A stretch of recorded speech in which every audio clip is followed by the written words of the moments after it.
श्री स्वामी समर्थ महाराज की जय। हे स्वामी भक्तांनो, आपले या चॅनलमध्ये खूप खूप स्वागत आहे। मी स्वामी सेवेकरी आपणास ऐकवत आहे श्री स्वामी समर्थ यांनी त्यांच्या जीवनात केलेला अगम्य सोप्या भाषेत। तर आज आपण पाहणार आहोत 41वी कथा वामन बुवांची खोड मोडली स्वामींनी आणि 42वी कथा नरसपावर स्वामी कृपा कशी झाली ते। तर मी ती आपणास ऐकवणार आहे, ती आपण शेवटपर्यंत जरूर ऐकावी। त्याचबरोबर लाईक, कमेंट, शेअर, सबस्क्राईब जरूर करावे आणि कमेंटमध्ये श्री स्वामी समर्थ हे जरूर लिहावे। चला तर आपण आधी श्री स्वामी समर्थ यांना प्रार्थना करूया। हे स्वामी गुरुवर्य, तुमचा कृपा आशीर्वाद, कृपादृष्टी सदैव आमच्यावर निस्सीम राहू देत। तुमच्याबद्दलची श्रद्धा सदैव आमच्या मनात वास करू देत। सगळ्यांचं कल्याण करावे। काय चुकलं असेल तर आम्हाला माफ करावे। तुमचा वरद हस्त सदैव आमच्या मस्तकावर असू देत आणि आमचे मस्तक सदैव तुमच्या चरणी लीन असू देत। चला तर आपण पाहूया आता 41वी कथा वामन बुवांची खोड मोडली। श्री स्वामी समर्थ हे त्रिकाल ज्ञानी होते। प्रत्यक्ष श्री गुरुदत्तांचाच अवतार असल्यामुळे भविष्यात काय होणार आहे हे त्यांना ठाऊक होते। त्यामुळे संकटकाळी ते आपल्या भक्तांना सावध करत असत। त्यांची आज्ञा न मानता एखादे काम केले तर त्याची फळे भक्तांना भोगावी लागत असत। बडोद्याला श्री स्वामींचे एक परम भक्त होते। त्यांचं नाव वामन बुवा असं होतं। स्वामींवर त्यांची अपार श्रद्धा होती। शके 1796 मधील घटना आहे। पावसाळ्याचे दिवस होते। त्या काळात वामन बुवांनी अक्कलकोटला श्री स्वामींच्या दर्शनासाठी जाण्याचा निर्णय घेतला। कारण असे होते की वामन बुवा तीर्थयात्रा करून आले होते। तेथून त्यांनी अनेक वस्तू आणलेल्या होत्या। आपण आणलेल्या काही वस्तू श्री स्वामींचरणी अर्पण कराव्यात, असे श्रींचे दर्शन घ्यावे, काही दिवस महाराजांच्या सेवेत घालवावे, पुढे गाणगापूरला जाऊन गुरुचरित्राचे पारायण करावे असे त्यांनी मनाशी ठरवले होते। ठरवल्यानुसार ते बडोद्याहून अक्कलकोटला श्री स्वामींच्या दर्शनाला आले। श्री स्वामींच्या चरणांवर आणलेल्या सर्व वस्तू ठेवून श्रद्धेने दर्शन घेतले। काही दिवस तिथे राहून वामन बुवा एके दिवशी सुंदराबाईंना म्हणाले, बाई, मी गाणगापूरला जाऊन येतो, तशी तुम्ही मला श्री स्वामींच्याकडून आज्ञा मिळवून द्या। मठाचा कारभार सुंदराबाईच पाहत असत, त्यामुळे त्यांचे श्री स्वामींच्याकडे येणे जाणे असायचेच। सुंदराबाईने योग्य वेळ साधून वामन बुवांची इच्छा स्वामींना सांगितली। तेव्हा स्वामींनी वामन बुवांना बोलावून घेतले। ते म्हणाले, अनेकदा गाणगापूरला जाऊन आलात, आता पुन्हा कशाला? आता गेलात तर चिखलात पाण्यात अडकून पडाल। गाणगापूरला जायला स्वामींनी आपल्याला परवानगी नाही हे वामन बुवांनी ओळखले, परंतु तरीही त्यांनी दुसऱ्या दिवशी सकाळीच गाणगापूरची वाट धरली। गाणगापूर येथे जाण्यासाठी अक्कलकोटहून थेट रेल्वे नव्हती। उडूर स्टेशनवरून उतरून तिथून 2 कोस पायी जावे लागायचे। वामन बुवा निघाले तेव्हा पाऊस पडत होता। उडूर स्टेशनवर उतरून ते पायीच गाणगापूरला जायला निघाले। पावसामुळे रस्त्यात चिखल होता, चालणे मुश्किल होते, पण ते थांबले नाहीत। रस्त्यावर 2-3 नाले लागले, ते त्यांनी पार केले, पण पुढच्या एका नाल्याचा त्यांना अंदाज आला नाही। बुवा नाल्यात उतरले, ते चक्क चिखलात रुतून बसले। पाय पुढे टाकण्याचा प्रयत्न केला तर ते जास्तच खोल जाऊ लागले। आधी कमरेपर्यंत, नंतर खांद्यापर्यंत ते चिखलात रुतले। तेवढ्यात मागून एक घोडेस्वार येताना दिसला। तो मुस्लिम समाजाचा वाटत होता। तोही नेमका चिखलात फसला। त्यालाही घोड्यासह बाहेर पडता येईना। वामन बुवा तर अगदी गळ्यापर्यंत चिखलात फसले। आता आपली धडगत नाही हे ओळखून त्यांनी मनातून श्री स्वामी समर्थांचा धावा सुरू केला। पुढे पुढे त्यांची शुद्ध हरपत चालली होती। तशातही बुवांना कोणीतरी आपला हात धरून ओढतो आहे असा भास झाला। 2 प्रहर उठल्यावर बुवा शुद्धीवर आले। ते पूर्ण चिखलाने भरलेले होते। पाऊस थांबला होता। त्यांनी नाल्याच्या पाण्यातच आंघोळ केली, कपडे धुतले आणि पुढे निघाले। श्री स्वामी सांगत होते त्या गोष्टीची त्यांना प्रचिती आली होती। गाणगापुरात बुवांचा काही दिवस मुक्काम होता। त्या काळात त्यांनी दररोज गुरुचरित्राचं पारायण केलं। शेवटच्या दिवशी भीमा अमरच्या नदीच्या संगमावर स्नानासाठी गेले। तिथे खोल पाण्याचा अंदाज न आल्याने गटांगळा खात बुडू लागले। त्यांच्या नाकातोंडात पाणी गेले. वाचण्यासाठी ते धडपडू लागले. बुवांना बुडताना बघून काही पट्टीचे पोहणारे मदतीला आले. त्यांनी बुवांना वाचवले, पण त्यांना शुद्धीवर यायला 4 प्रहर लागले. श्री स्वामींच्या दुसऱ्या बोलण्याचीही त्यांना प्रचिती आली होती.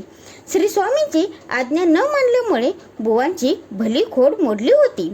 अक्कलकोटला आल्यावर ते श्री स्वामींसमोर खाली मान घालून उभे राहिले. मनोमन ते स्वामींची क्षमा मागत होते.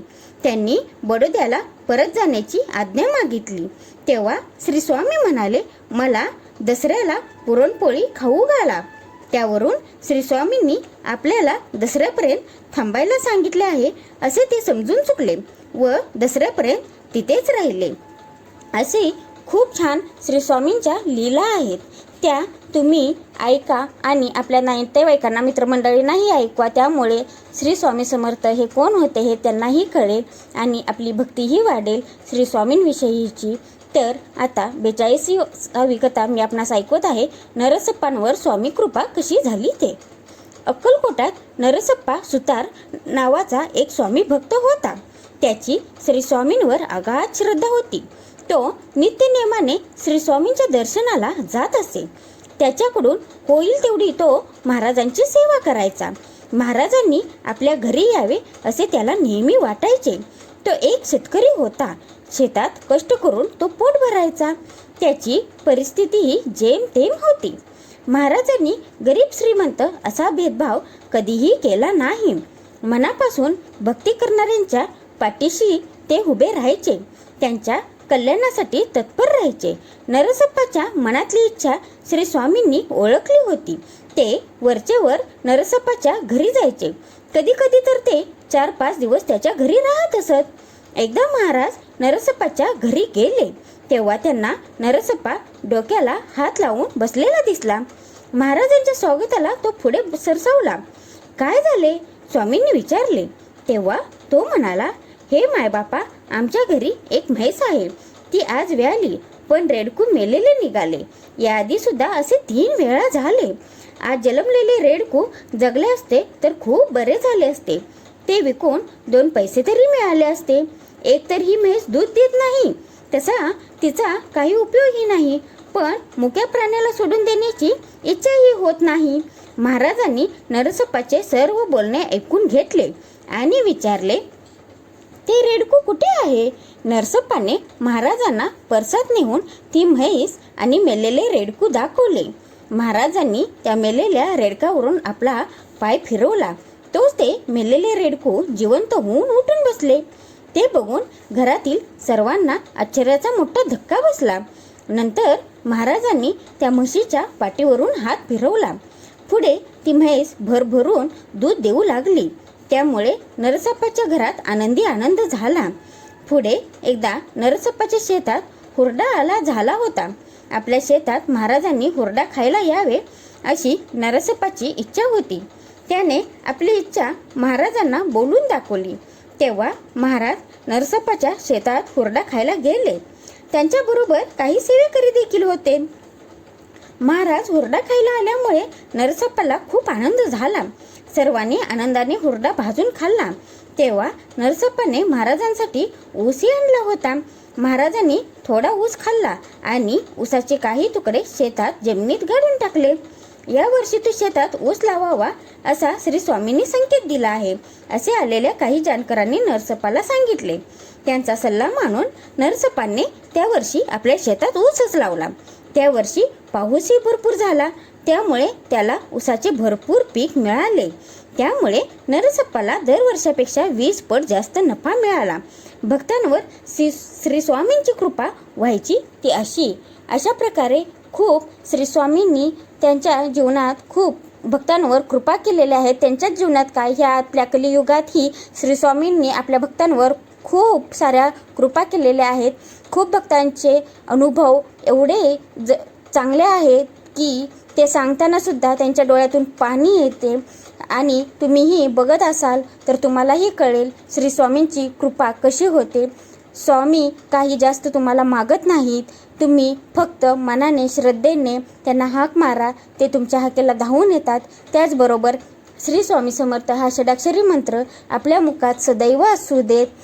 असं काही नाही की तुम्ही एका जागेला बसूनच करावा. तुम्ही कुठे जॉब करत असाल, काही काम करत असाल, तरीही तुम्ही श्री स्वामी समर्थ हे सदैव आपल्या मुखात ठेवले तरीही चालते. फक्त ते श्रद्धेने असू देत.